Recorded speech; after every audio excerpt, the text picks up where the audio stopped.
Assalamualaikum warahmatullahi wabarakatuh.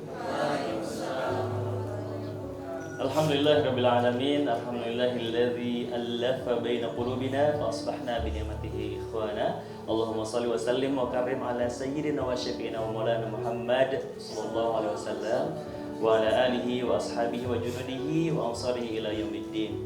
Wa ya rabbi shrah li sadri wa yassir li amri wa hlul 'uqdatam min lisani yafqahu qawli. Allahumma inna nas'aluka ilman nafi'a wa rizqan halalan thayyiban wa amalan mutaqabbalan. Alhamdulillah pada pagi hari ini sangat senang sekali gitu ya. Kita kedatangan tamu yang sangat luar biasa, Ustaz Muhammad Imaduddin. Kalau di Muamalat dulu panggilnya Bang Imad ya. Alhamdulillah saya juga kebetulan adik kelas Ustaz gitu ya. Sempat di Muamalat Fatmawati. Dan sempat share ke grup reuni BM Fatmawati. Masya Allah Bang Imad sekarang di IDB ya. Berarti belum semua tahu mungkin Ustaz ya.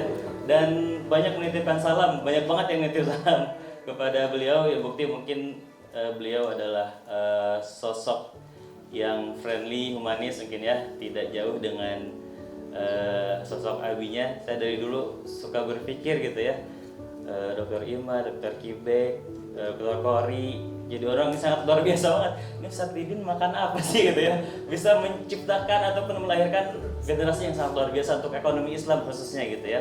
Umumnya untuk putra terbaik Indonesia yang memajukan ekonomi syariah sebenarnya. Marilah kita sambut Dr. Imad, apa-apa walaupun masih kandidat, insya Allah jadi doa ya Dr. Imad. Ahlan, falyatafadhal masykura. Baik, izinkan saya untuk membacakan profil beliau. Dan yang saya cukup amazed ya, beliau itu bekerja di lembaga yang nggak ada konven-konvennya gitu ya. Bahkan bundanya pun dalam artian si lembaga ini nggak punya bunda layaknya mungkin BNI yang membuka BNI Syariah sebelum karir jadi BSI gitu ya, BSM ada mandirinya gitu. Beliau di lembaga keuangan yang awalnya bekerja di takaful ya, nggak ada bundanya tuh kayak Manulife gitu ya, ada Manulife Syariah ada bundanya, wah ada pengayomnya gitu ya. Kemudian asuransi yang lain juga sama, terus pindah ke Muamalat yang sama-sama nggak punya bunda, nggak punya holding company gitu ya di atasnya, purely gitu ya, benar-benar yang nggak punya bunda yang mengayomi. Bahkan ya alhamdulillah dari dulu saya masih ingat tuh 32,47-74% saham Muamalat tuh dulu, nggak tahu sekarang ya Prof ya, itu dari IDB gitu ya. Peran IDB yang saya tahu baru itu gitu ya, Muamalat punya saham mayoritas 32% gitu ya, sehingga menjadi salah satu penentu kebijakan mungkin di bank Muamalat gitu ya, mungkin ke bank syariah lain di negara lain yang alhamdulillah peran itu masih kita rasakan mungkin sampai saat ini. Muamalat masih bisa beroperasi, Muamalat masih bisa struggle sampai sekarang. Nama beliau adalah Muhammad Imaduddin. Kita bisa lihat di sana. Ini ada yang minta banyak nomor kontak. Dokter nggak apa-apa. Yang khususnya juga di reuni BMI Fatmawati udah minta mohon izin nanti di share nomornya Prof ya. Experience beliau dari Agustus 2014, berarti saya masih aktif di Fatmawati kala itu di Muamalat ya. OJT-nya tahun 2010 ya Prof ya, di Fatmawati. OJT itu 2009. Oh 2009, nah, saya baru mau wisuda di SEBI ya, di Ruko sama Ustaz Sigit waktu itu. Sampai sekarang ya, dari 2014 menjadi portfolio manager di P3, bukan sebuah partai ya. Triple P division gitu ya. Apakah itu P3? Kalau dijawab PKB gitu ya. PKB gitu ya. P semua maksudnya gitu, P3. Mungkin beliau nanti akan menjelaskan. Kemudian dari 2008 hingga Juni 2014 di BMI, alhamdulillah itu ya, di sindikasi ya.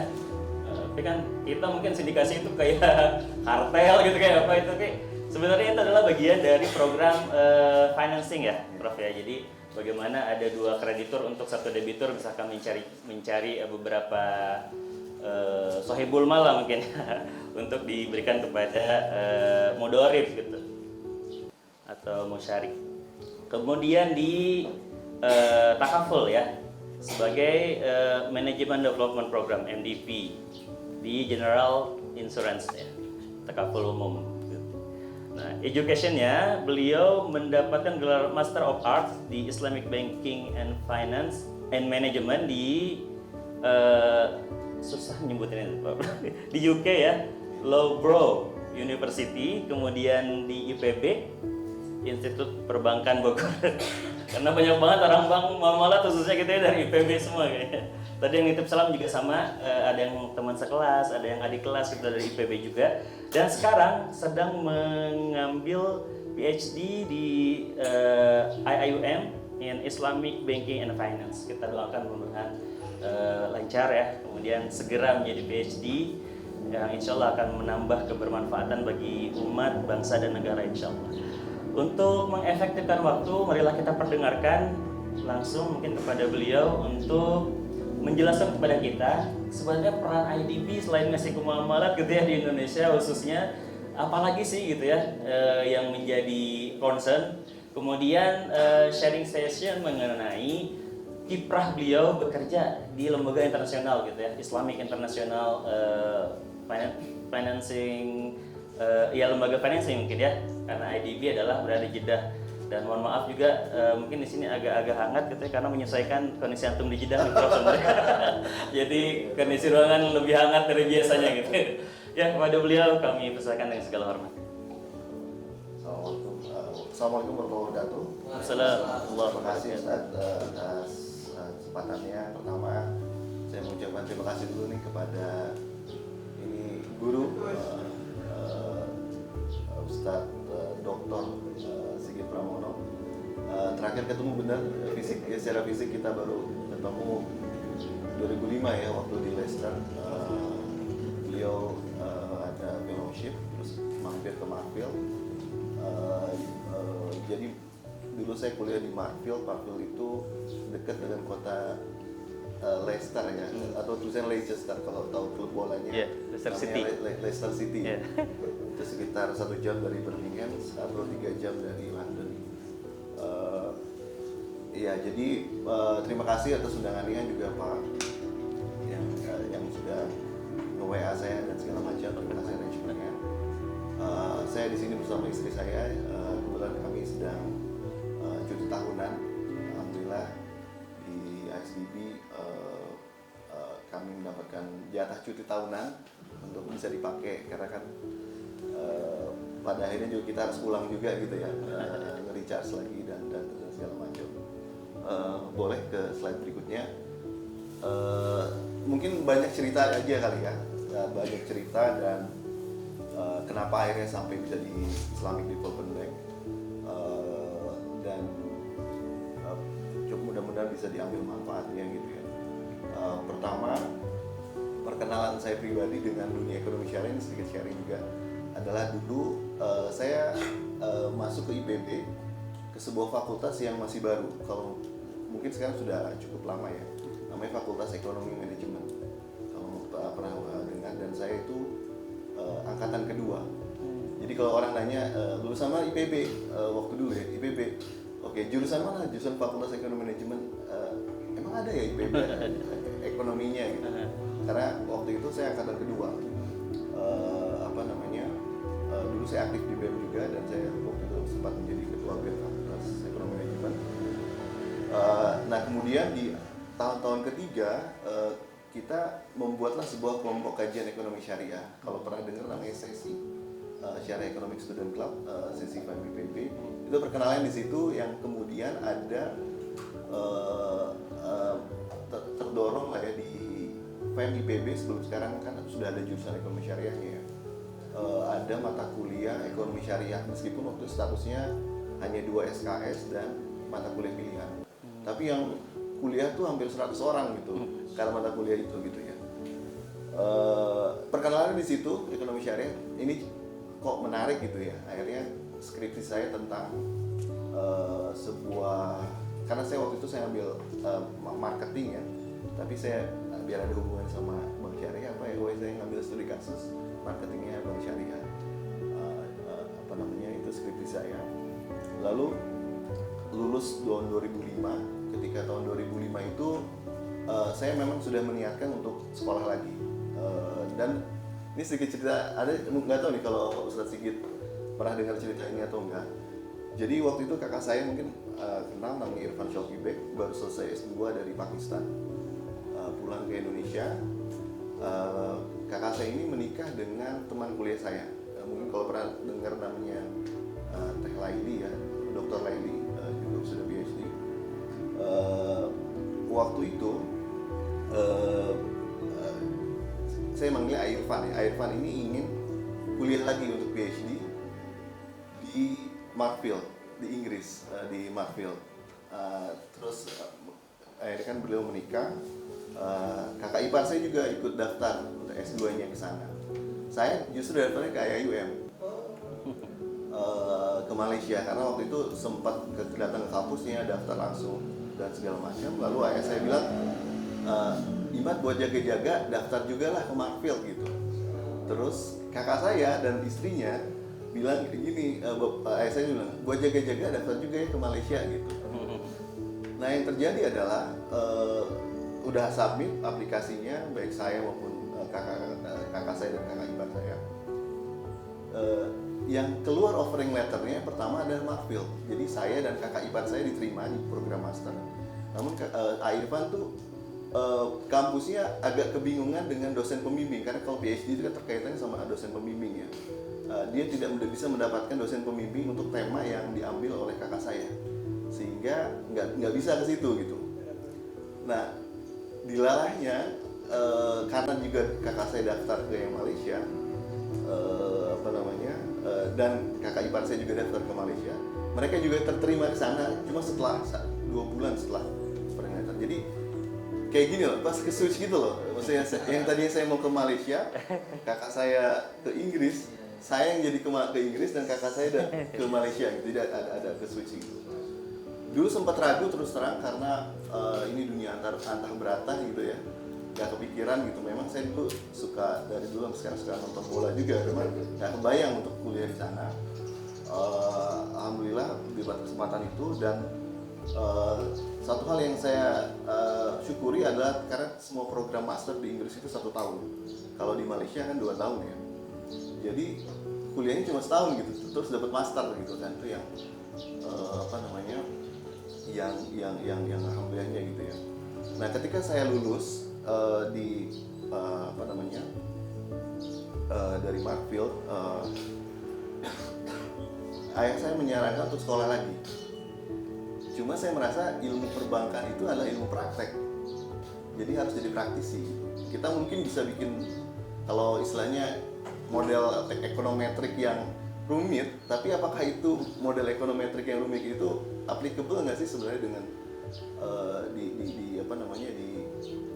di dunia perbankan syariah gitu. Akhirnya saya bilang saya pengen jadi praktisi, artinya saya harus kerja gitu ya. Nyari peluang di sana, memang di sana sudah ada bank syariah, cuma nggak bisa. Akhirnya opsi yang paling ideal adalah pulang ke Indonesia waktu itu. Pulang ke Indonesia setelah selesai dari Marfield, pulang, dan ternyata tidak mudah gitu ya mencari pekerjaan di dunia bank syariah itu. Ternyata nggak mudah gitu.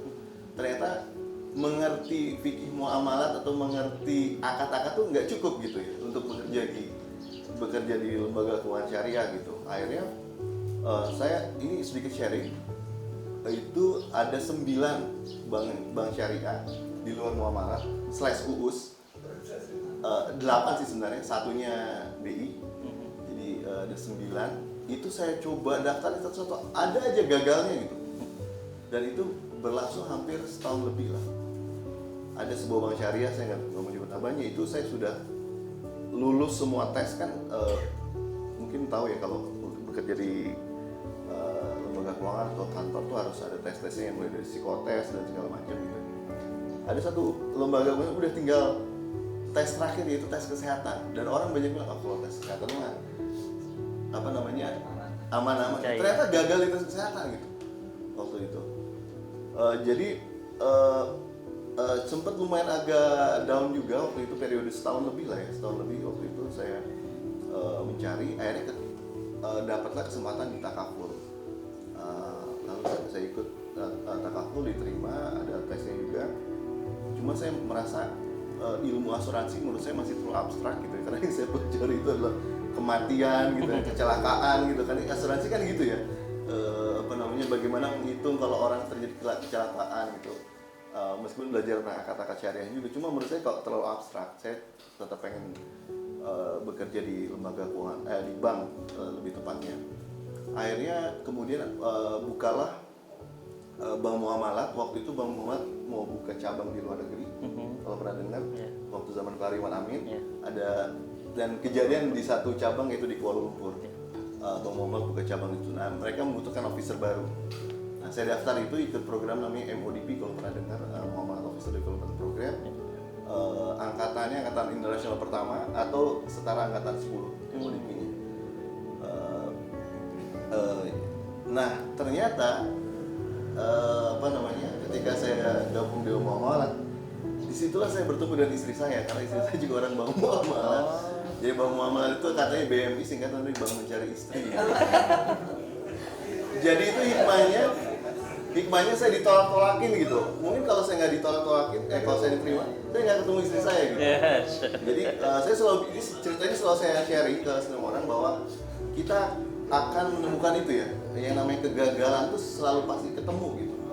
Yang perlu kita lakukan itu cuma cukup berusaha dan menunggu waktu yang tepat gitu.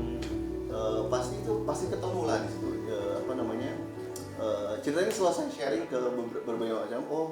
Coba dulu kalau saya diterima di salah satu dari 9 itu, mungkin saya nggak akan ketemu istri saya gitu ya. itu sharing pertama yang saya. Makanya ada di situ ya, di Bank Muamalat.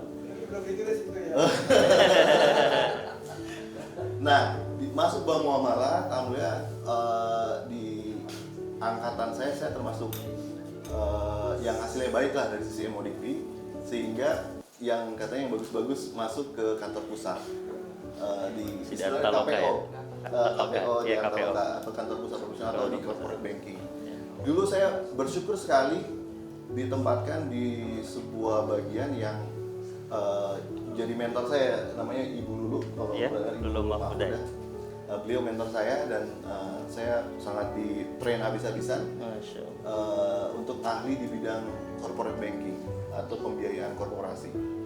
Nah, kemudian di pembiayaan korporasi itu ada cerukan spesifiknya lagi. Kalau spesialis anak tuh spesial anak bagian ini lah, kira-kira gitu ya. Itu namanya cerukan sindikasi. Karena dulu alasannya gini, sederhananya adalah waktu itu dulu kalau corporate identik dengan dengan deal dengan korporat, dengan teknik-teknik marketing yang menurut saya kurang nyaman gitu. Misalnya sebagai contoh nih, salah satunya adalah misalnya kita harus pintar negosiasi dengan klien dengan bisa main golf gitu ya. Cuma menurut saya main golf itu menghabiskan waktu weekend saya dengan keluarga. Karena ini sebagai gambaran ya, kalau bekerja di lembaga keuangan di bank itu jangan berpikir kerja dari jam 8 sampai jam 5, tapi kerjanya bisa sampai jam 10 malam gitu ya, karena pekerjaannya banyak sekali. Nah, waktu itu saya bilang, kan yang penting target tercapai ya. Akhirnya saya mencoba mencari cerukan apa ya, ternyata harus banyak-banyak silaturahim sama bank syariah lain, bikin structure dengan pembiayaan dari berbagai macam bank untuk satu pembiayaan. Ternyata di situ ekspertis saya terbangun, dan karena semakin banyak proyek-proyeknya besar, underlying-nya itu banyak menggunakan project finance. Project finance ini agak-agak mirip nanti dengan PPP, sehingga karir saya di situ, spesifikasi saya di situ, sampai posisi terakhir di Bank Muamalat juga sebagai tim lead di sindikasi ya. Waktu itu di bawah timnya Pak Arinto, kalau pernah dengar Pak Arinto ya. Seperti itu. Dan memang saya pribadi pengen punya aspirasi untuk bekerja di lembaga keuangan internasional, lebih tepatnya di ICB. Waktu itu saya punya sudah daftar beberapa kali, kalau nggak salah 3 kali, selalu gagal. Lalu kemudian ada satu posisi yang setelah saya baca requirement, ketentuan dan segala macamnya, ternyata itu sesuai dengan expertise saya sehingga saya diterima tahun 2014 di Islamic Development Bank. Nah, waktu zaman COVID, karena waktu itu ayah saya minta untuk sekolah lagi waktu yang zaman dulu itu, saya bilang, oke, mungkin ini saatnya sekolah lagi gitu ya. Jadi waktu saya di IIBF itu buka program untuk yang praktisi, untuk PhD, yang semua kuliahnya online gitu. Jadi alhamdulillah tahun lalu saya sudah selesai proposal defense, artinya sudah ini sekarang lagi penelitian, mudah-mudahan bisa diselesaikan dengan pelajaran. Oke, ini sedikit cerita slide ini ya, ke slide berikutnya. Nah, banyak orang bertanya, ISDB itu apaan ya? ISDB suka ngasih bantuan atau ngasih pembiayaan, padahal mereka nggak tahu ya. Bahkan ada yang pernah bertanya waktu itu, kalau ISDB itu bisa buka rekening nggak ya? Gitu. Karena orang beranggapan yang namanya bank itu hanya terdiri dari dua, yaitu commercial bank dan investment bank. Commercial bank itu artinya bank komersial yang menarik dananya dari masyarakat dan menyalurkan lagi kepada masyarakat. Yang commercial bank ini adalah contohnya Bank Muamalah, BSI, itu kategorinya di commercial bank. Ada yang lain namanya investment bank, dia lebih ke investor asing yang mainnya di equity. Nah, ISDB apakah masuk ke dua ini? Enggak. Jadi kita tidak menarik dana masyarakat umum, kita tidak menyalurkannya juga masyarakat umum, dan kita juga tidak untuk mendapat sumber modalnya dari investor itu, tidak. Nah, ISDB itu masuknya di mana? Ada yang namanya grant besarnya itu namanya DFI, kalau pernah dengar istilahnya Development Financial Institutions. Jadi lembaga keuangan untuk pembangunan. Nah, DFI ini biasanya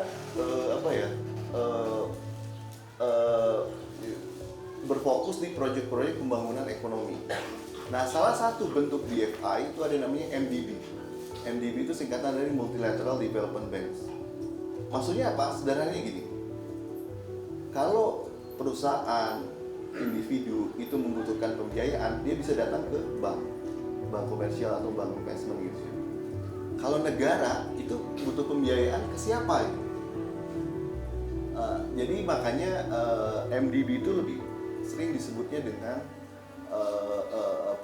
pembiayaan dari dan untuk negara-negara anggotanya. Makanya disebut multilateral. Fungsinya apa? Harus ada development atau untuk pembangunan. Supaya proyek, jadi setiap kita membiayai itu untuknya adalah untuk pembangunan negara tersebut. Jadi ISDB itu masuknya kategori Multilateral Development Bank. Siapa aja yang masuk ke cerukan ini? Contohnya kalau pernah dengar World Bank, Asian Development Bank, Inter-American Development Bank, itu konsepnya tuh ada negara-negara setor modal, bikin lembaga keuangan. Nanti mereka akan mengembangkan proyek-proyek di negara-negara setoran itu. Nah, ISDB punya 57 negara anggota, termasuk Indonesia. Baik, ke slide berikutnya. Oke, ini tadi yang pernah saya cerita. Jadi kita didirikan tahun 1975, kantor pusatnya di Jeddah. Waktu saya pertama kali dapat offering letter, itu ada namanya onboarding manual. Ada satu statement yang menarik, statementnya adalah kantor pusat kami hanya 60 km dari Masjidil Haram. itu sampai sekarang saya masih ingat tuh kata-kata itu gitu. Jadi kantor pusat kami ada di Jeddah. Jadi saya sudah 9 tahun ini jadi mukimin di Jeddah, Saudi Arabia. Ya seperti itu. Dan kita ada 57 member countries. Jadi ada 57 yang setoran modal untuk lembaga keuangan ini. Dan kita ada beberapa juga kantor pusat, kantor regional ya, termasuk di Jakarta. Jadi di Jakarta ini kalau mau main-main ke Office 8 itu ada kantor regionalnya ISDB yang fokus di operation di negara Asia Tenggara. Kalau di Malaysia ada Center of Excellence ya, kayak semacam lembaga tinggi seperti itu ya.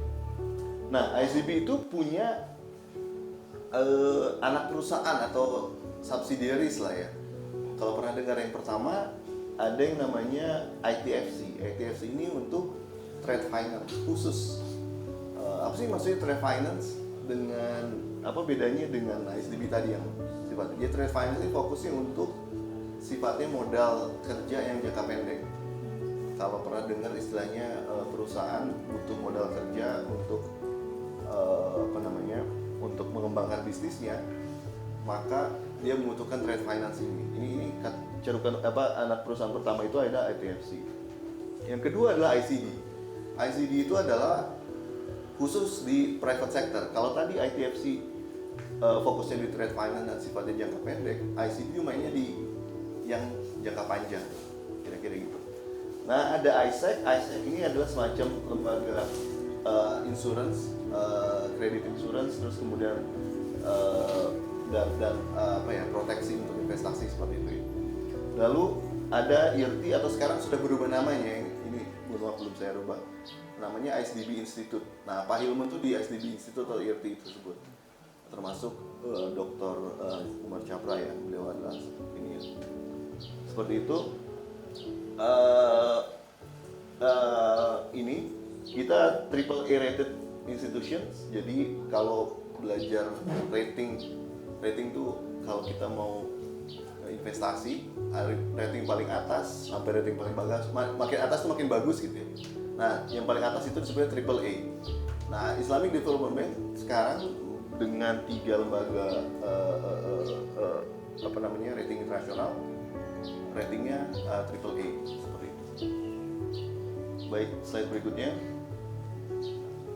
Ini tadi mungkin bisa ke yang berikutnya. Ya, ini operation kita ya. Tadi yang 57 negara anggota, kantor pusat di Jeddah, dan ini pembagiannya lah kira-kira. Indonesia itu Indonesia Hub, ada Brunei, Malaysia, terus ada beberapa hub-hub lainnya yang mengcover negara. Dan kita punya negara anggota paling jauh, Suriname dan Guyana. Jadi salah satu hikmahnya nih, mungkin share juga ya, kita akan sering traveling ke negara-negara antah berantah. Negara-negara yang saya baru dengar juga kadang-kadang. Saya pernah salah satu tugas awal tuh ke negara namanya Djibouti. Ada yang tahu Djibouti? Djibouti itu adalah negara di perbatasan antara Somalia dengan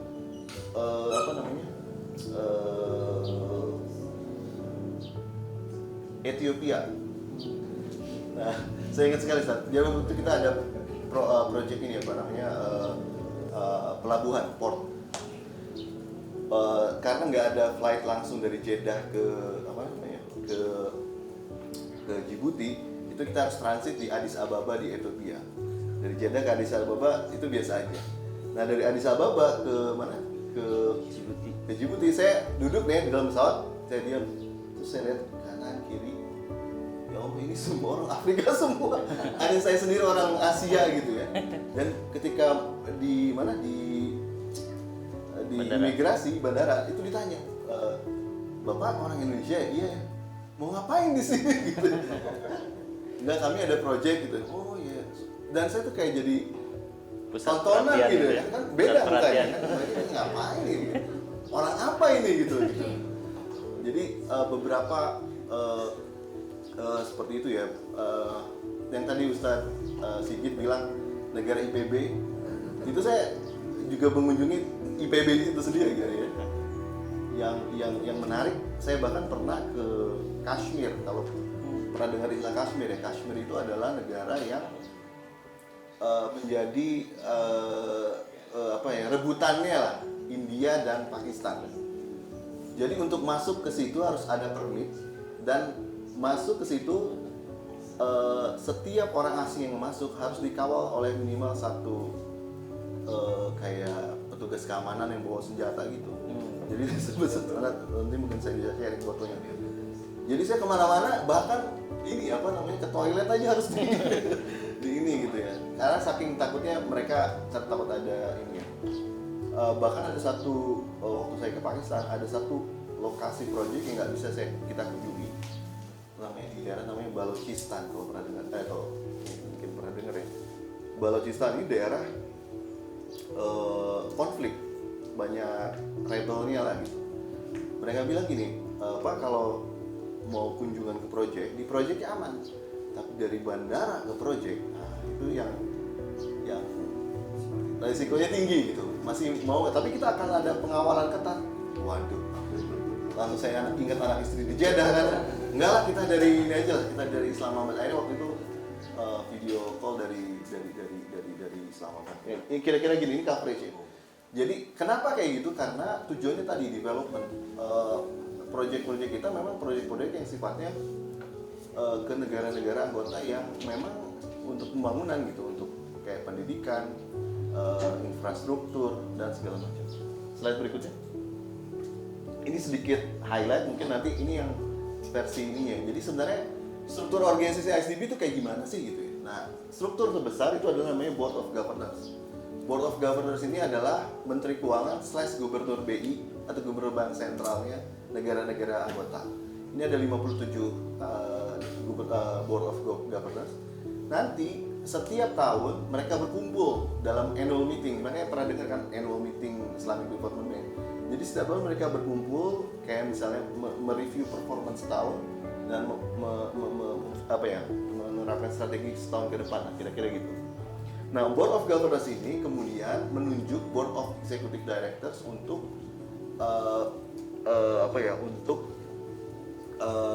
sifatnya yang untuk keseharian lah, kira-kira gitu, dan mereka berkumpul.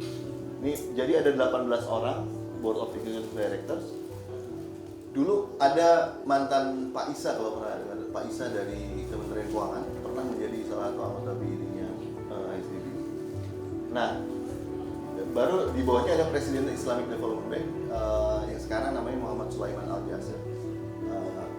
Memang Presiden ISDB historically adalah orang Saudi, karena Saudi Arabia adalah shareholder terbesarnya Islamic Development Bank. Seperti itu. Kemudian ada senior management. Nah, saya sendiri berada di bawah bagian country programs dan country programs jadi ini bagian saya. Sebenarnya ada organisasi lain, cuma kira-kira ini yang menggambarkan yang saya masuki. Berikutnya. Oke. Gimana gabung dengan ISDB gitu kan? Nah, itu yang selalu bertanya. Ini sebagai gambaran, total staffnya ISDB itu ada 1.000 orang. Orang Indonesia cuma 12. Jadi cuma sedikit. Dan kita sering coba promosi dan segala macam. Memang kompetisinya begitu kuat lah, kira-kira gitu ya. Ini ada semua lowongan ISDB. Kalau gimana sih caranya gabung ISDB? Semua lowongan itu ada di website portalnya. Dulu juga saya masuk ke situ. Dan secara berkala diupdate. Kalau misalnya lolos dari lowongan tersebut, maka akan di shortlisted, dia akan interview secara online. Dulu saya lewat Skype, sekarang mungkin bisa Zoom atau Teams untuk screening awal. Kalau lolos juga, kemudian dipanggil ke Jeddah untuk interview, disebutnya technical dan final. Sifatnya panel, kayak sidang aja lah, kayak interview tapi kayak di sidang gitu. Seperti itu. Terus kemudian ada proses lainnya ya, termasuk dapat visa, pengurusan visa dan segala macam. Jadi ini sebagai gambaran pengalaman saya. Waktu itu dari proses interview awal sampai saya bergabung itu butuh sampai 8 bulan. Jadi memang perlu waktu ya ini untuk gabung. Oke, berikutnya. Gimana requirement minimumnya? Memang hampir semua posisi yang terutama international staff. Jadi ada international staff yang seperti saya ini, dan ada local staff. Local staff itu untuk di negara masing-masing. Tapi untuk international staff requirementnya minimal S2. Jadi memang yang dicari S2. Kalau S1 saya lihat ada pernah, tapi untuk keadaan khusus saja, karena dia punya spesifikasi kualifikasi yang spesifik. Contohnya misalnya kalau punya kualifikasi risk management gitu kayak FRM, itu juga diakui sebagai ini ya. Gitu. Yang kedua adalah untuk yang profesional harus punya minimum 5 tahun pengalaman bekerja di lembaga keuangan atau lembaga sejenis. Memang mau nggak mau harus bisa bahasa Inggris sih, minimum bahasa Inggris yang bagus dari sisi menulis, ngomong. Tapi nggak usah ragu soal ini ya, berbicara ya, karena oh saya lihat teman-teman IPB gitu ya, meskipun ngomong bahasa Inggris logatnya logat Urdu gitu. Jadi kalau di sana tidak mencari yang penting, kan kita kan terkadang suka malu takut salah ngomong gitu ya. Gak apa-apa, yang penting ngomongnya baik-baik aja. Saya ingat sekali, saya sangat terinspirasi dengan Pak Peri, Gubernur BI ketika dia mau meeting. Beliau kan orang sangat Jawa sekali ya. Jadi dia ngomong bahasa Inggris dengan Jawa, itu orang respect aja gitu, maksudnya nggak diketawain, nggak apa gitu.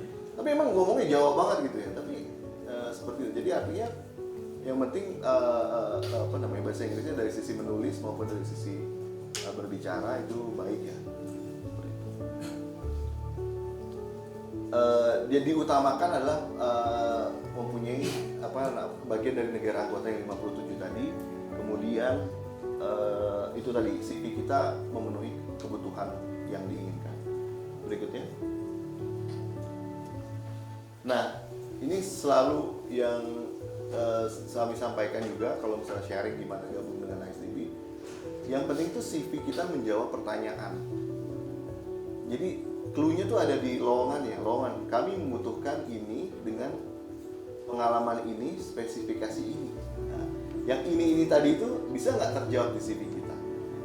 Nah itu yang paling penting sebenarnya. Itulah pengalaman saya adalah karena yang saya posisi yang saya terima adalah aplikasi saya ketiga. Yang pertama, kedua ditolak. Pas ketiga saya rubah strateginya. Jadi CV saya berusaha menjawab itu. Kira-kira gitu sehingga menjawab kebutuhan yang diinginkan. Berikutnya, ya tadi ada interview tadi ya, baik sisi online. Kalau memang ini beberapa diundang interview ke Jeddah ya, dulu ya sebelum COVID, mekanisme seperti itu. Baik, berikutnya cepat saja. Ya, jadi Oke, jenis karyawan tuh tadi ada yang international staff. International staff itu adalah kami atau orang-orang yang sayangnya memang international staff itu kita tidak bisa menghandle negara sendiri. Makanya saya tidak punya portfolio negara Indonesia gitu. Nah, ada local staff itu yang misalnya orang-orang Indonesia yang bekerja di kantor Jakarta gitu, seperti itu. Ada yang sifatnya regular. Regular itu karyawan tetap lah. Jadi dan ada fixed term itu kontrak. Nah biasanya fixed term itu di offer untuk orang yang sudah 50 tahun ke atas. Nah, saya sendiri masuknya di regular. Nah ini kemudian apa sih yang didapatkan dari bekerja di ISDB? Pertama tentunya bebas pajak karena di Arab Saudi karena ada setiap ketika gabung dengan ISDB itu ada perjanjian yang memang membebaskan seluruh staff dan segala macam dari pajak di negara tersebut. Kira-kira gitu. Ada comprehensive allowance, sekolah anak, jadi anak-anak disekolahin sampai S1, up to 4 anak. Jadi kalau 1 sampai 4 insya Allah di sekolah sampai 1 di cover biayanya. Yang kedua ada medical insurance. Medical insurance ini tidak hanya untuk kita dan istri dan anak, tapi juga termasuk dengan orang tua kita. Ada pensiun, terus kemudian setiap tahun diizinkan untuk pulang untuk cuti tahunan dan tiketnya dibayarin bersama keluarga. Terus kemudian juga ada jenis-jenis cuti ya. Berikutnya. Nah, di ISDB ada 2 jenis career tracks. Ada orang yang memilih track 1 disebutnya track manajerial, ini yang jadi manager, direktur. Ada yang technical tuh yang expertise. Nah saya sendiri di yang technical karena saya lebih ke expertise di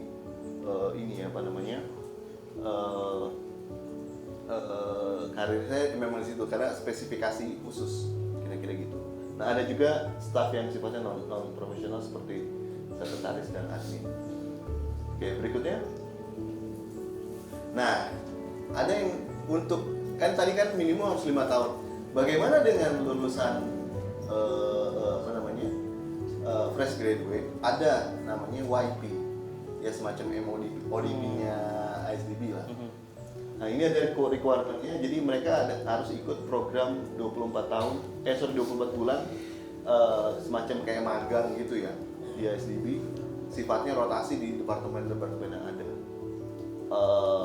Dan dia setelah 24 bulan akan baru diterima bekerja lah.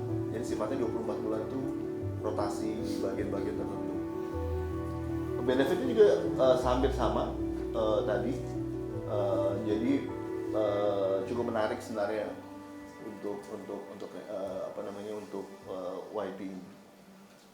Berikutnya.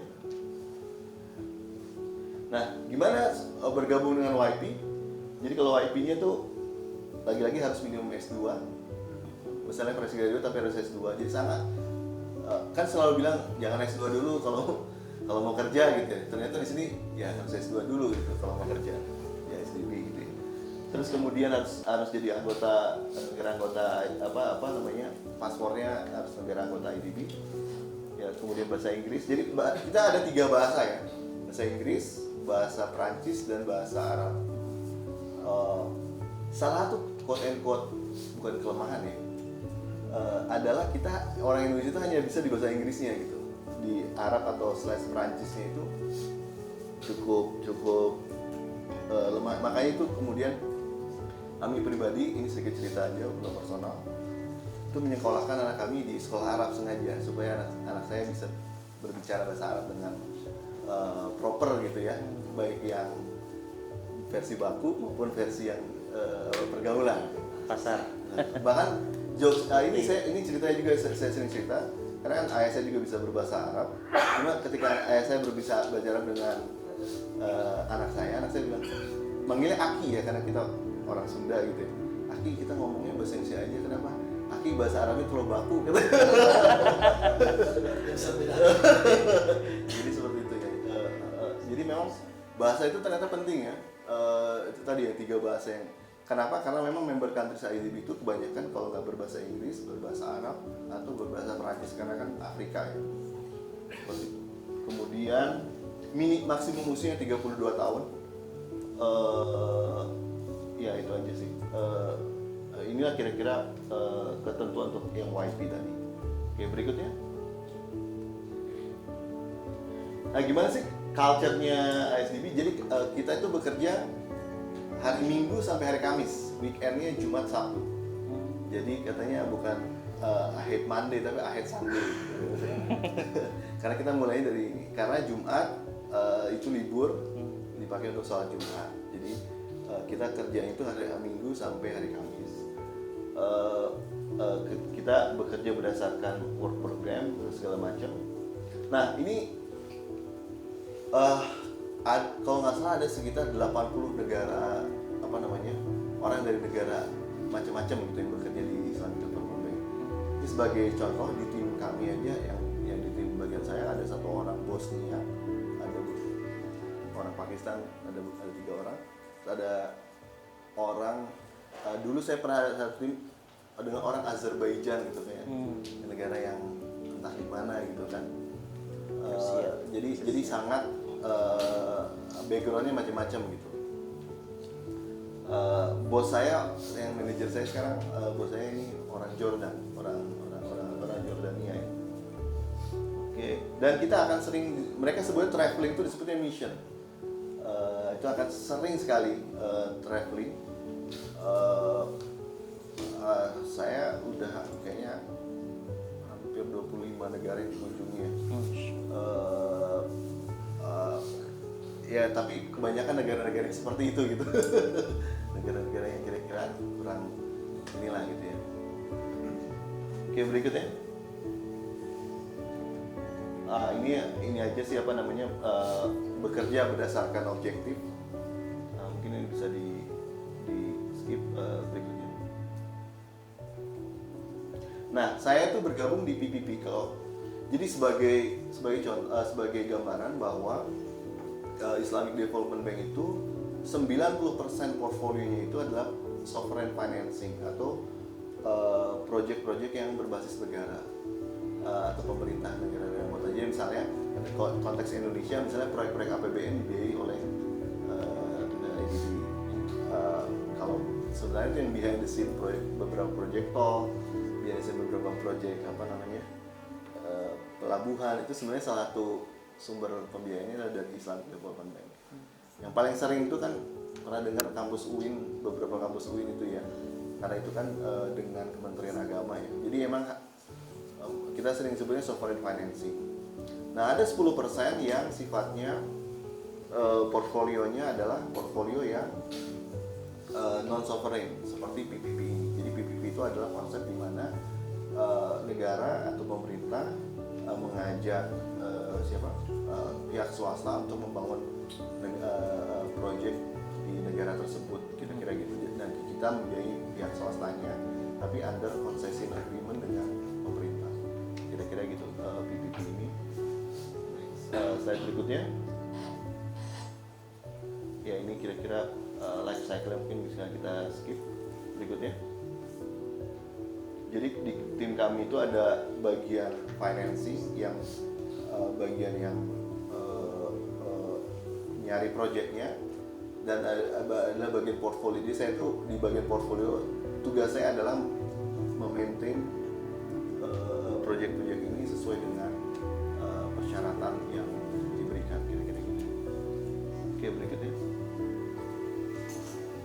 ini bisa skip aja. Berikutnya, jadi yang tim kami ini portfolionya sudah mengapprove sampai 4,5 billion US dollar. Proyeknya banyaknya memang di energi ya, di listrik. Jadi saya kebanyakan tukang listrik nih Ustaz. Proyek terakhir saya ini yang lagi saya sedang kerjain adalah ada satu proyek gas di Uzbekistan. Nama daerahnya Surkhandaria. Surkhandaria itu ada perbatasan dengan udah mau deket dengan Rusia ya. Jadi lagi ada konflik juga nih. Jadi ini cukup menarik. Oke, seperti itu. Kemudian berikutnya. Oke, ini bisa di skip aja berikutnya. Nah, ini mungkin kaitannya dengan ekonomi syariah, dengan fikih muamalah gitu. Harus saya akui memang di Indonesia ini lebih ini, Ustaz, lebih variatif. Kalau lihat fatwa-fatwa DSN itu kan banyak ya, variatifnya. Saya juga masih suka update gitu ya, beberapa baca, cukup variatif. Kalau di sana memang agak bukan terbatas ya, hanya pada akad-akad tertentu saja gitu. Jadi itu yang jadi sebenarnya terus terang saya banyak belajar kontrak atau akad itu justru waktu di bank muamalah gitu. Karena kalau ketika di sana mereka hanya menggunakan akad tertentu saja. Oke, berikutnya. Oke, berikutnya aja. Ya gitu aja sharingnya. Mudah-mudahan bermanfaat. Terima kasih nih Ustadz Sigit undangannya. Gitu, sekian dari saya, mudah-mudahan bermanfaat. Terima kasih. Assalamualaikum warahmatullahi wabarakatuh.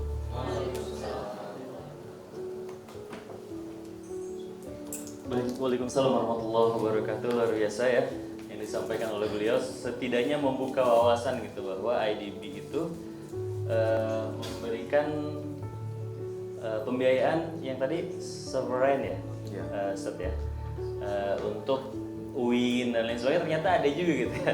Kirain hanya di muamalat saja dalam bentuk saham, yang memang saya mungkin pribadi yang mengetahui itu, ataupun Ustaz di sini dan juga Mas di sini tahu akan hal itu.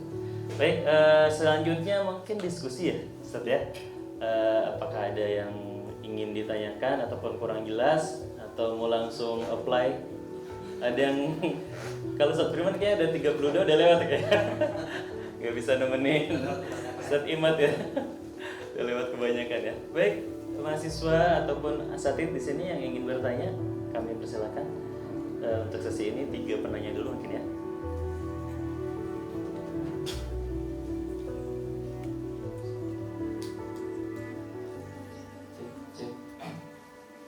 Bismillahirrahmanirrahim.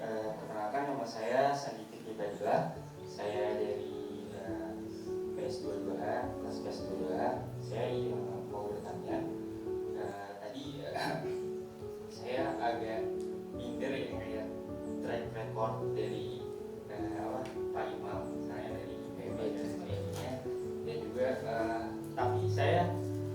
gak bisa menggapai karena keramahan Pak Imam itu sendiri.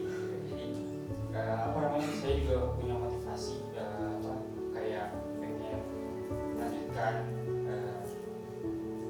sekolah saya ke luar negeri, yaitu ke Malaysia.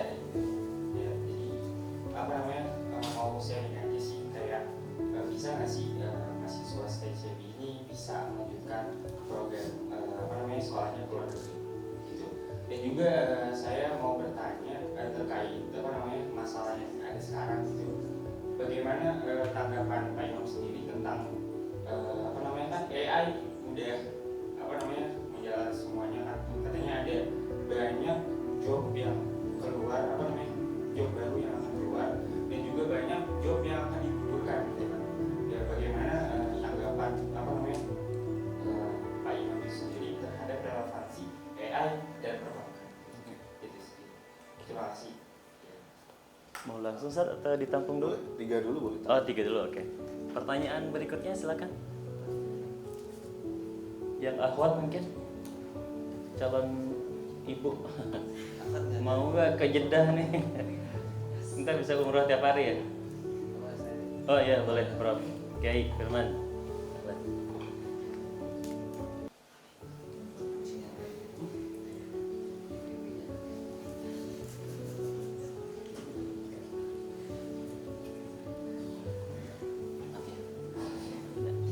Assalamualaikum warahmatullahi wabarakatuh. Waalaikumsalam warahmatullahi wabarakatuh. Terima kasih banyak atas waktu dan kehadiran saya di sesi ini. Dan saya pikir kita semuanya dari inspiring ya, dari beliau terkait dengan ICT ya, yang benar ini bagian dari ayat kauniyah. Ada ICT nanti next ya, ada yang menjadi employee di sana. Amin. Salah dekat S2 itu ya. Ya. Baik Pak Iman, mungkin saya terkait dengan konteksnya mungkin karena saya di sini ini diamanahkan oleh Ustaz Sigit di Prodi Perbankan Syariah. Jadi ini mungkin kaitannya dengan penguatan kapasitasnya SDM ya. Di lembaga keuangan syariah ya, capacity building yang mungkin juga ada direction atau suggestion dari Pak Iman ya, terkait dengan apa sih yang kira-kira yang paling dibutuhkan saat ini ya untuk capacity building bagi calon alumni yang lulusan perbankan syariah, karena memang kami mencoba sedemikian rupa ya, semaksimal mungkin utamanya pada saat tahapan kita mendevelop kurikulum ya. Tentu kita juga menginvite banyak expertise gitu ya, baik itu dari akademisi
Waalaikumsalam warahmatullahi wabarakatuh. Satu lagi.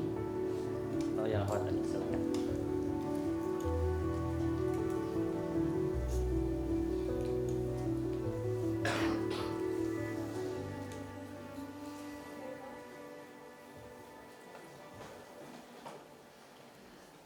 Perkenalkan, nama saya Nidia Arfani dari kelas Hukum Ekonomi Syariah Angkatan 2020.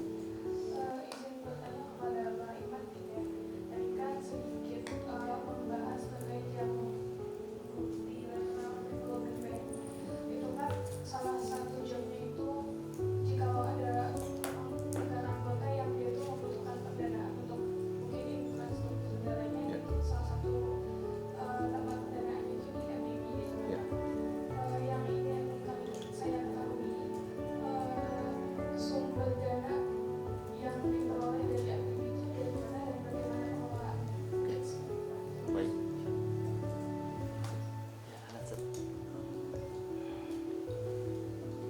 Ya, tadi Sandi ya yang bertanya. Oke, buat Sandi yang mudah-mudahan insya Allah dapat kesempatan untuk sekolah di luar negeri. Amin. Itu tadi artinya tetap berusaha, jangan menyerah. Kalau ada pintu satu yang tertutup, yakin ada pintu-pintu lainnya yang akan terbuka di kemudian hari. Jadi selalu terkadang emang perlu waktu aja gitu. Ada beberapa teman saya yang dia S2-nya itu kayak udah 3 atau 4 tahun setelah kerja gitu. Ada orang yang seperti itu. Jadi artinya kalau misalnya satu pintu itu tertutup sekarang, ya mungkin pintunya akan terbuka nanti gitu. Jadi itu sih yang selalu saya ingin sampaikan gitu. Nah, terus pertanyaan terkait dengan AI ya, juga dengan Pak Firman juga tadi. Saya selalu percaya bahwa sehebat apapun teknologi, manusia punya suatu keunggulan, yaitu akal dan kemampuan berpikir ya. Relevansinya adalah kalau akal dan kemampuan berpikir berarti harus ada expertise sih. Saya selalu percaya bahwa orang yang survive itu adalah orang-orang yang punya cerukan khas, gitu, punya keahlian khusus gitu. Istilahnya pernah dengar istilah generalis dengan spesialis ya. Artinya jadilah orang yang spesialis gitu. Yang spesialis itu tahu sampai dalam gitu kan. Makanya sebenarnya dokter-dokter yang sukses itu dokter yang spesialis, bahkan ada yang subspesialis sekarang gitu ya. Atau bankir-bankir yang expert itu adalah bankir-bankir yang spesialis sebenarnya. Jadi saya selalu percaya kalau kita bisa punya kemampuan itu, maka sehebat apapun teknologi termasuk AI itu ya kita bisa hilang. Kayak sebagai contoh, teknologi itu bisa mengganti pekerjaan yang sifatnya rutin dan nggak perlu spesialisasi khusus gitu. Sebagai contoh kan yang paling sederhana adalah kalau ke tol sekarang kan udah ada petugas tol yang bayar itu 10-20 tahun lalu ada tuh kalau mungkin ya, ada petugasnya gitu yang ini sekarang nggak ada karena tergantikan dengan teknologi. Ya teknologi pasti akan selalu berkembang dan kita nggak bisa melawannya gitu. Cuma saya selalu percaya harus punya spesifikasi khusus gitu ya. Dan untuk menemukan spesifikasi itu juga butuh waktu, butuh pengalaman, butuh proses juga. Ya dan kesempatan tentunya. Jadi setiap ada kesempatan diambil. Sedikit sharing dulu waktu saya di Muamalat, saya langsung melihat oh ini nih kayaknya spesialisasi yang bisa saya ambil, sindikasi. Bahkan saya tuh pernah mendevelop sebuah structure. Beberapa tahun kemudian itu structure itu saya dapatkan dari bank lain, bank syariah lain. Oh ini kayak agak-agak mirip ya. Oh, ternyata itu yang saya develop gitu, beberapa tahun sebelumnya. Jadi itu yang itu tadi harus punya keahlian khusus gitu ya. Itu yang saya ingin sampaikan. Terkait dengan apa sih alumni SEBI, saya selalu encourage ya untuk konteksnya industri, konteksnya dunia pekerjaan. Ternyata memang fikih muamalah saja tidak cukup lah, kira-kira gitu ya. beberapa orang yang sukses di karir perbankan dia punya background sales gitu ya, background operation. Jadi sebenarnya harus seimbang lah antara hard skill dengan soft skills gitu ya.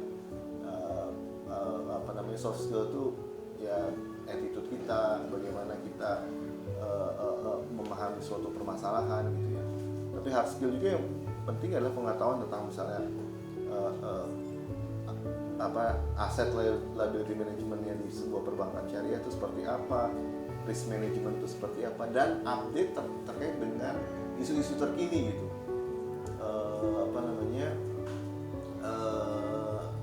Ya, dan isu-isu termasuk misalnya peraturan terkini dari OJK, fatwa baru dari DSN, produk-produknya. Jadi lebih luas aja, lebih luas daripada sisi itunya, dan lebih yang bisa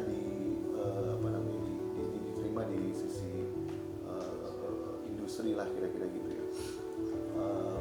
Jadi menurut saya itu cukup penting lah kalau terkait hal itu ya.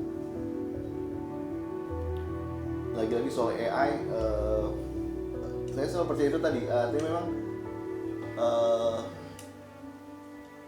menjadi teller atau menjadi CS memang sifatnya banyak yang bilang rutin dan segala, tapi banyak orang yang punya background bankir sukses itu dari teller. Artinya apa?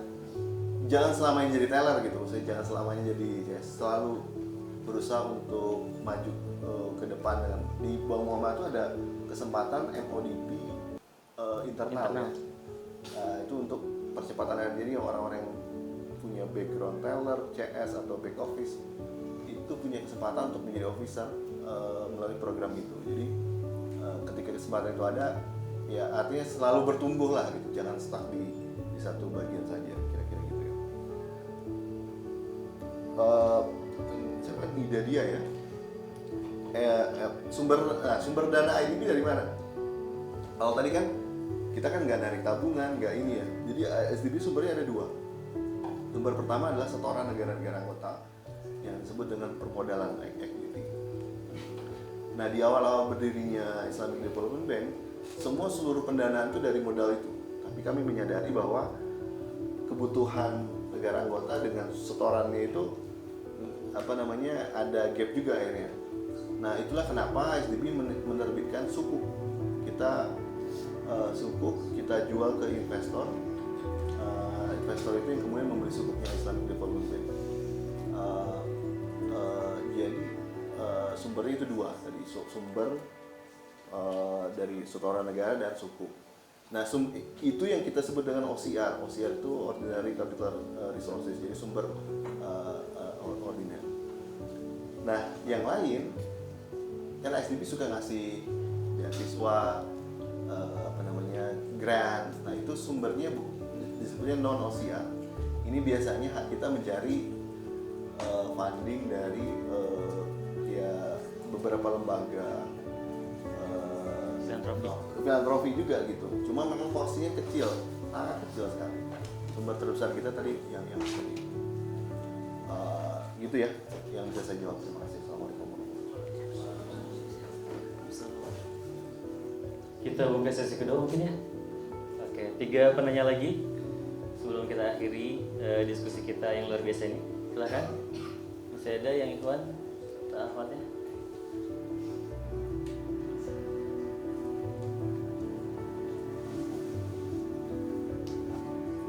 Dokter, kalau misalkan kita sedang umroh misalkan gitu ya, available nggak sih kalau kita studi banding atau misalkan mau berkunjung ke sana gitu? Kira-kira? Oke. Kita selalu menyarankan diinfokan biar lebih awal aja. Jadi khawatirnya kalau misalnya ini beberapa bagian pada akhirnya kan memang sibuk juga di kantor gitu. Jadi kalau boleh diinfokan di awal, misalnya kami ingin berkunjung ke kantor tuh bisa aja nanti ada mekanisme. Memungkinkan berarti ya. Memungkinkan. Baik. Ya, terima kasih. Siapa tahu nanti mungkin ada mahasiswa ataupun dosen yang bisa berangkat umroh bareng ketua STSB gitu ya. Jadi nanti kita akan melihat jejak-jejak ekonomi syariah di tempat awalnya turun wahyu Allah gitu ya, di Mekah dan Madinah mungkin. nanti ke IDB juga, atau misalkan di Jakwakaf sumur rumahnya Utsman gitu ya, Sayyidina Utsman bin Affan radhiyallahu an, atau ke tempat-tempat yang lain yang memang dulu ceritanya, tapi sekarang ada lembaga yang memang eksis di situ gitu untuk mengembangkan ekonomi syariah. Setidaknya seperti itu mungkin ya. Mudah-mudahan bisa seperti itu. Jadi kalau available untuk bisa kita kunjungi ya tidak menutup kemungkinan mungkin saat ya. So, mungkin satu rombongan pergi ke IDB gitu.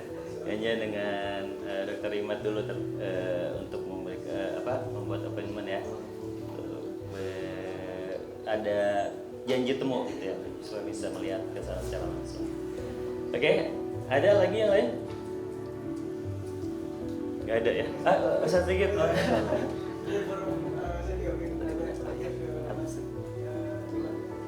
Langsung aja ya. Ini kan PPP ya, itu kayaknya jadi satu model pembiayaan yang penting Ya. di dunia pemerintah dan swasta yang berhasil. Nah kalau di kita ini kan juga sebenarnya jadi tren ya, akan menjadi satu modus yang bagus bagi pemerintah. Mungkin nanti sedikit cerita. Sebenarnya proyek-proyek yang sukses PPP itu yang tadi apa ya? Kedua, kalau yang PPP yang sudah ada yang mungkin bagaimana sebagai ICD yang kata aku tadi dengan alasannya Ya. yang ICD ya, ICD ini menurut Mas Iman ini langsung agak ngomong Ya, ya, oke. itu kan pembiayaan kepada komersial itu ada sukses atau ada satu proyek yang sukses kan yang bagus dari Indonesia dari negara lain Oke. itu mungkin sudah ada ya. Baik. Terus apa namanya tadi bicara untuk teman-teman ya, ini bicara pengembangan SDM ya, mungkin nanti bisa juga share gimana kapasitas minimal tadi ya, kalau saya sebut sedikit itu ketika bicara di IDB itu kualifikasi di kalimat ya bukan kepada dari berbagai kesempatan yang lain ya. Jadi kita punya tambah apa sih? Kita cuma malah kita cukup advance, kita cukup variatif. Ya. Kita modernisasi. Ya sorry, kebanyakan 30. Nggak apa-apa. Terima kasih. Ya, terima kasih Ustaz Sigit. Pertama gini, PPP di bahasa Indonesia itu namanya KPBU, kalau pernah dengar, kerjasama pemerintah badan usaha. Konsepnya adalah pemerintah itu butuh mengembangkan sebuah bisa infrastruktur, kesehatan, pendidikan, kebutuhannya sekian, tapi kapasiti dari pemerintah lebih terbatas. Ada gap di situ. Nah, gap itu dari mana? Salah satu bentuknya adalah bentuk PPP. Sederhananya adalah pemerintah kemudian menunjuk pihak swasta untuk membangun proyek tersebut. Supaya menjadi PPP, pemerintah output istilahnya, output yang dihasilkan dari proyek tersebut itu dibeli dari pemerintah yang disebut dengan capacity payment atau ada yang disebut service payment atau apapun itu yang menjadi dasar return on investment-nya si pihak swasta. Kira-kira gitu, itu sebenarnya. Jadi kalau misalnya sebagai contoh yang kita banyak bikin rumah sakit di Turki dengan skema PPP. Artinya apa? Pemerintah ngasih perjanjian konsesi ke pihak swasta dan dia pihak swastanya bangun. Nanti ketika rumah sakitnya udah jadi, pemerintah membayar service payment, kayak semacam nyicil gitu ya, atas jasa yang diberikan oleh si pihak swasta tersebut. Nah, jasa itu yang kemudian menjadi sumber payment ke ASDQ. Itu kira-kira konsep PPP. Success story banyak, karena terus terang saya juga banyak mengerjakan proyek-proyek yang renewable energy. Renewable energy ini contohnya misalnya pembangkit listrik tenaga angin, tenaga air gitu ya. Nah, success story-nya adalah salah satunya adalah ini case aja ya. Saya menghandle satu proyek di Jordan di mana IFC itu adalah International Finance Corporation, private sector arms-nya dari World Bank. Itu dia menggunakan skema syariah gitu, karena dia tertarik dengan proyeknya dan kita punya porsi yang lebih baik dan yang lebih besar. Terus kita ini dan akhirnya proyeknya running gitu. Success story yang paling sering adalah ketika kita membangun, jadi disebutnya kalau pernah dengar istilahnya namanya greenfield ya. Greenfield itu artinya ngebangun dari nol. Jadi kalau proyek sampai ada masa pembangunan, terus ada masa operasi. Menurut kami successful story itu adalah ketika pembangunan operationnya berjalan dengan baik lah. Kira-kira gitu. Kalau kaitan sama ICD kan sebenarnya kayak tadi subsidiary. Rasanya banyak, nanti mungkin bisa diskusi dengan brother Adnan ya. Jadi Adnan tuh di ICD ada satu orang Indonesia namanya Adnan, Adnan Hasan, udah lama juga kayaknya hampir 9 tahun lebih ya di ISDB. Nah, beberapa project yang kita handle di Adnan tuh fokusnya kalau nggak salah di line of finance, jadi kita ngasih pembiayaan ke lembaga keuangan, kemudian menyalurkannya ke pihak ketiga, kira-kira gitu itu ICD. Oke, capacity building daya tambah. Ya benar tadi. Jadi waktu saya interview itu ya, waktu saya awal-awal dulu 2014, ada 3 besar. Yang satu kandidat dia orang Mauritania tapi punya paspor Amerika. Dia punya expertise di bidang